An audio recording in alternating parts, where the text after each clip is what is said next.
हर एक समाज से कुछ नेता हैं जिनको उस समाज के लोग आदर्श मानते हैं, भगवान तक मान लेते हैं, उनकी पूजा करते हैं, घर में फोटो भी लगा के रखते हैं। ऐसे आदर्श नेता उस जुगाड़ में लग जाते हैं और आपके चहेते नेता को अपने साथ जोड़ लेते हैं।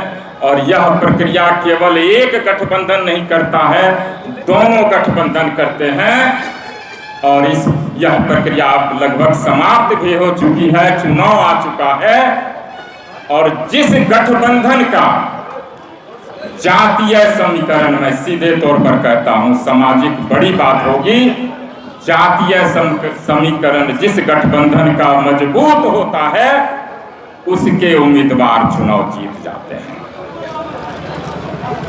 वो उम्मीदवार को थोप देते हैं हमारे ऊपर, हमारी भावना के साथ खिलवाड़ करते हैं और हम उसकी भावना में बह भी जाते हैं क्योंकि हम उसको आदर्श मानते हैं।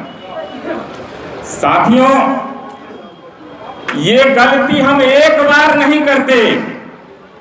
थोपे हुए उम्मीदवार को हम वोट पार्टी के आधार पर अपने शीर्ष नेता, अपने आदर्श नेता के कहने पर देते हैं और जब चुनाव हो जाता है, चयन कर देते हैं, तब हमें एहसास होता है हमसे तो चूक हो गई, हमारे साथ धोखा हो गया, हम ठगे गए। हम हाथ मलते रह जाते हैं अपने निर्णय पर, हमने किसको चुन लिया।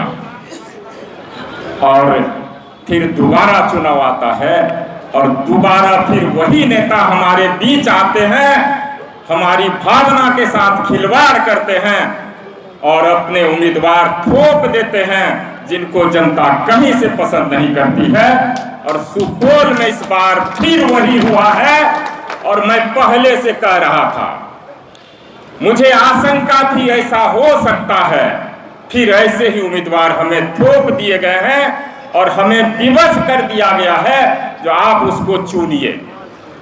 बैद्यनाथ मेहता ने आपसे 1 साल पहले, 1.25 साल पहले वादा किया था, जो इस बार बैद्यनाथ मेहता आपको उन पार्टियों के द्वारा थोपे गए उम्मीदवार को, अंधे गुंगे को चुनने नहीं देगा।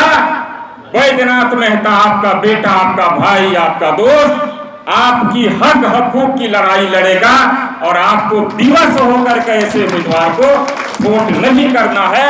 बैद्यनाथ मेहता आपकी आवाज के लिए, आपकी हक हकूक की लड़ाई के लिए मैदान में जरूर आएगा। और ठीक ऐसा ही हुआ।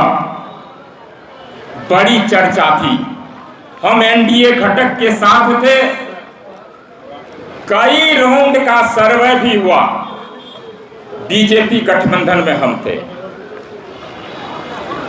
उपेंद्र कुशवाहा जी की पार्टी में थे। यही हम सदस्यता ग्रहण समारोह में आप सभी बहुत लोग आप में से आए भी होंगे। 5 राउंड का उन्होंने सर्वे कराया बीजेपी ने, यह चुनने के लिए जो सुपौल लोकसभा सीट कौन उम्मीदवार जीत सकता है। केवल बीजेपी से नहीं, पूरे लोकसभा क्षेत्र में कौन ऐसा आदमी है जो सुपौल लोकसभा सीट जीत सकता है। उसके लिए कई माध्यम से, मीडिया के माध्यम से, आईबी के माध्यम से, पार्टी की अपनी भी आईबी होती है और भी कई तंत्र से उन्होंने सर्वे कराया। 1, 2 नहीं, 5 सर्वे कराया नवंबर से लेकर के अप्रैल तक। और इस 5 सर्वे में आपका बेटा, आपका दोस्त, आपके समर्थन से नंबर 1 पर था। कुछ मीडिया साथियों ने भी, भारत लाइव ने भी एक सर्वे कराया था और आप सभी ने 169 लोगों ने बैद्यनाथ मेहता के पक्ष में वोट किया था और 31% में बाकी 5 उम्मीदवार थे। किसी को 100 में 12 लोगों ने, किसी को 4 लोगों ने, किसी को 8 लोगों ने वोट दिया था। और इसके बावजूद भी एनडीए ने बैद्यनाथ मेहता को इसलिए कैंडिडेट नहीं बनाया क्योंकि वह दिन को रात नहीं कहेगा, किसी के इशारे पर नहीं चलेगा, मुखौटा किसी का नहीं बनेगा। इसीलिए बैद्यनाथ मेहता को टिकट से वंचित किया।